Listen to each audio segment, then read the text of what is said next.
G'day, thanks for stopping by.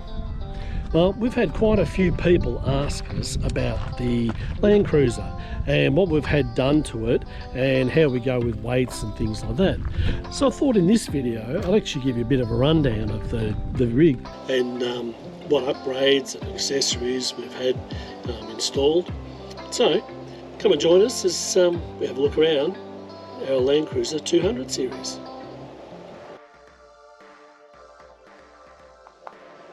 We didn't really set out to buy the Land Cruiser 200 series, but in many ways it pretty much chose itself. Because of the weight and length of the caravan we chose, we knew we needed a vehicle that could handle the weight and the towing requirements of it, which pretty much narrowed the field down to either a Land Cruiser 200 series or the Nissan Patrol. The other thing we could have chosen is in one of the truck ranges like the Rams or the Chevys, but we weren't really interested in getting the truck, so pretty much we narrowed it down to either the Patrol or the Cruiser. Then we discovered that the Patrol only came with a petrol motor, and we were pretty certain we were going to get a diesel motor, so that again narrowed it down, and all that was left was the Land Cruiser 200 series. We then chose the VX model over the GX models, and while it was a little bit more expensive, the reason we did that is because it came with some additional safety features that we thought we'd really appreciate on the road, such as 18-inch alloy wheels compared to 17-inch. The VX also has slightly larger front disc brakes, so braking would be better with the VX. The kinetic dynamic suspension system, so the places we were going with thought, well, that's going to be a benefit. Surround terrain monitoring for four-wheel driving, and blind spot monitoring, rear cross traffic alert. Those little things really sort of sealed the deal for us with the VX. Alright, so the upgrades that we got. Now keep in mind, we're not sponsored by any of the products or brands that I mentioned in here, it's just our experience of each one of them. I suppose the biggest upgrade that we did was the GVM upgrade.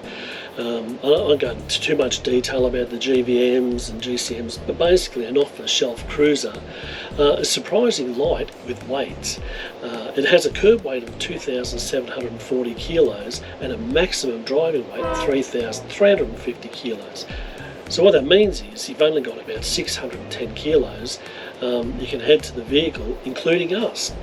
And although I'd probably hold it quite well, I'm not the lightest on the shelf.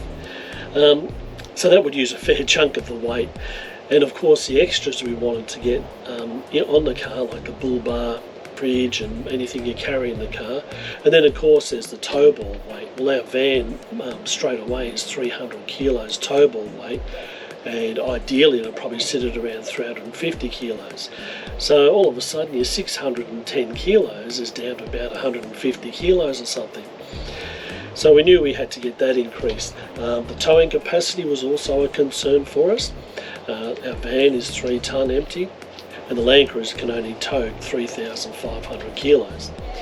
So with the van again, 200 litres of water, you've already lost 200 kilos out of your weights you can put into the van. So we found out about an option of increasing the car's GVM and brake towing capacity, and that was by a suspension upgrade, and that would increase the vehicle capacity from 3,350 kilos all the way up to 3,850. Basically adding another 500 kilos we could put in the car. The brake towing capacity sits at 3.5 tonne, and we could actually get that to 4 tonne with the upgrade.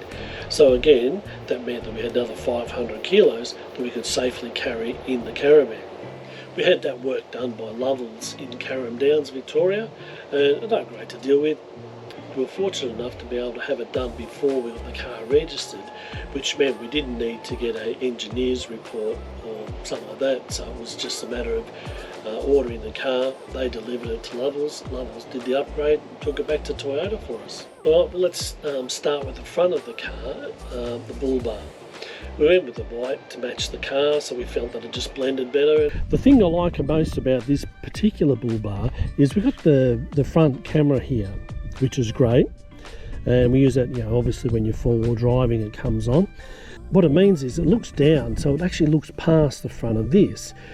A lot of the bull bars, they're much bigger out here for various reasons, which means you actually have to mount the camera right here on the bull bar itself to look over. So that was good, meant we didn't have to do that.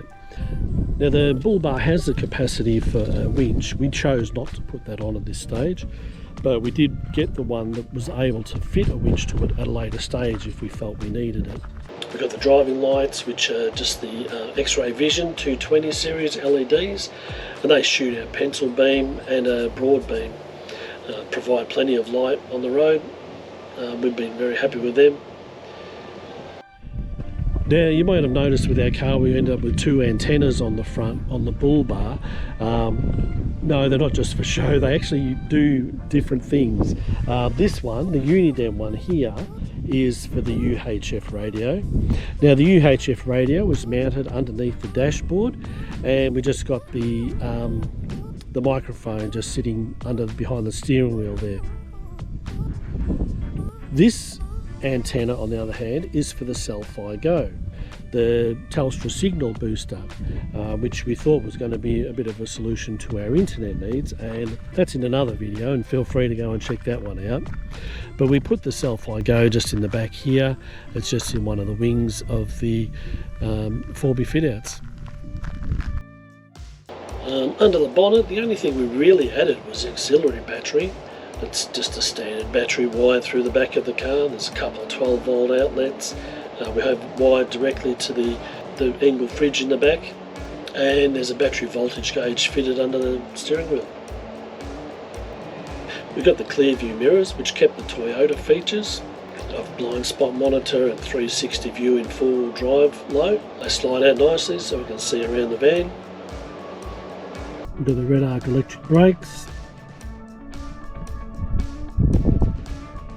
Inside the cab we haven't really done much here. There's the safety Dave camera for the van. When we're stationary, and we'll often take it down. And as you would have noticed on many occasions, we've got the sunroof in the car, which comes in handy for filming. Outside of that, we don't really use the sunroof, I must admit.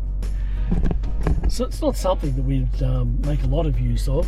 So I don't know if I'd request one. They look nice, but yeah, we don't really use it that often, other than to poke the GoPro at the top and get some good shots of what's in front of us.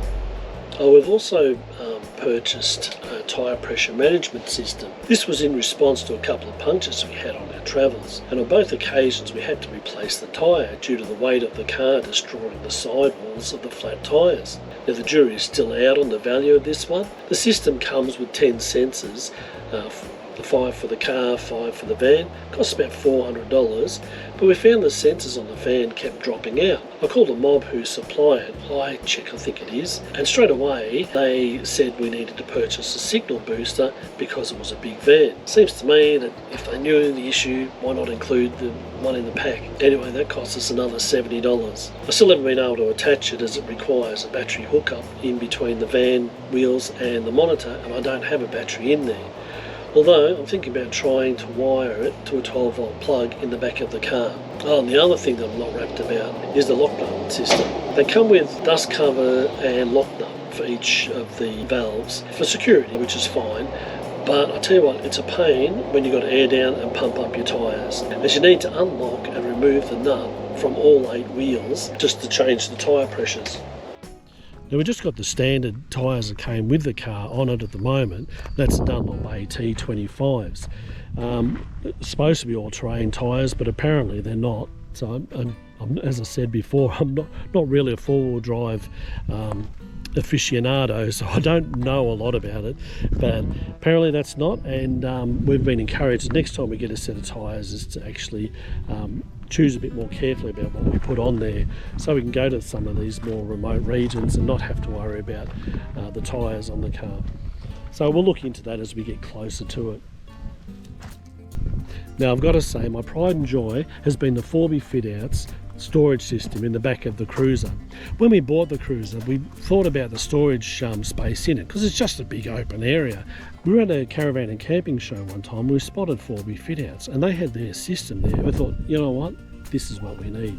So we went down to the guys in Hallam and they worked out a great deal for us, and this is the system we ended up with. Come and check this out.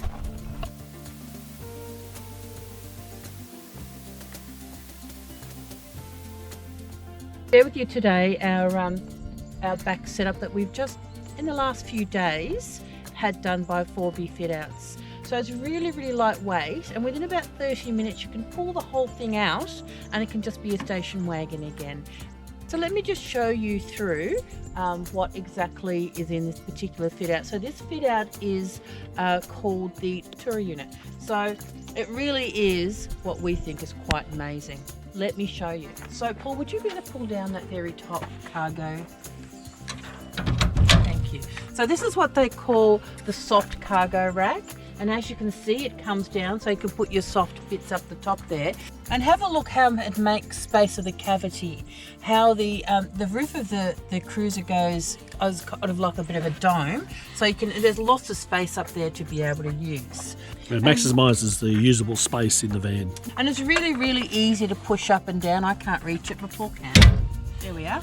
So we then have this shelf. This bit of the shelf can be taken out and you can put your things like your suitcases and longer items there if you want to. Or you can put, I'm not sure what we're going to put up there yet. Then over here we have the fridge rack, and it's big enough for a 40 to 50 litre fridge. We've ordered it, but it hasn't come yet. Paul's very excited about it's coming. Yeah. And behind the fridge, Paul, if you can have a look, you can see the water container. It's a 20 litre jerry can. And so the way that you use that is through here. It's gravity fed, and you can just get the fresh water out of there, but you also fill it up through there with another attachment. But I want to show you this amazing drawer. Look at that. How big is that? In the drawer we've got an enormous compartment that we're planning to put things like, you know, crockery and cutlery and other bits and pieces, maybe a little stove. And in here there's a little divider section. We could have had more divider sections. We decided just to go with the one for now and see how we go. It has this really nifty and heavy where you pop that in like that. And it's really quite solid, it's not going anywhere, it's not moving, and you can prepare meals and lunches and whatever there. That's really great, it'll be so handy. And on the sides they've got lots of these little nooks and crannies where you've got little compartments down there. I can't see anything down there. Little compartment there you can put your bits and pieces. Now the fridge, we've got the Angle 40 litre fridge in here, which has been invaluable. I love this fridge because it's got a setting on it here that you can actually change so that you can, well, obviously the temperatures can go up and down, but you can set it so that if your auxiliary battery drops down to below, I think it's 11.5 amps or whatever it is on the meter, it'll automatically cut out rather than drain your battery dead. So I love that. It's a bit of a fail-safe that I like. But yeah, that's probably my favourite bit of gear that we've got in it. Highly recommend 4B fit outs. Well, I think that pretty much covers all of the accessories and upgrades that we got added to the vehicle. We've been really happy with it so far. I tell you, the Land Cruiser has been a great car, certainly the best one we've ever had, and it's done everything we've asked it to do. I don't think we could have asked much more from it. There are a few things that we didn't actually put into the car when we got it. I haven't really talked about them, but we didn't end up getting a snorkel fitted, we didn't get a roof rack, we didn't get an awning, and we didn't get any solar panels put on the top. So there are a few things there. So far, I think we haven't really missed any of those things. I don't know. I think the only one I might consider would be the solar panel. That might have been handy for a couple of occasions on the car. Outside of that, I think the others, I haven't really missed those. The snorkel, we may change our mind once we go up to Arnhem Land later this year. But the rest, I think that's probably about it.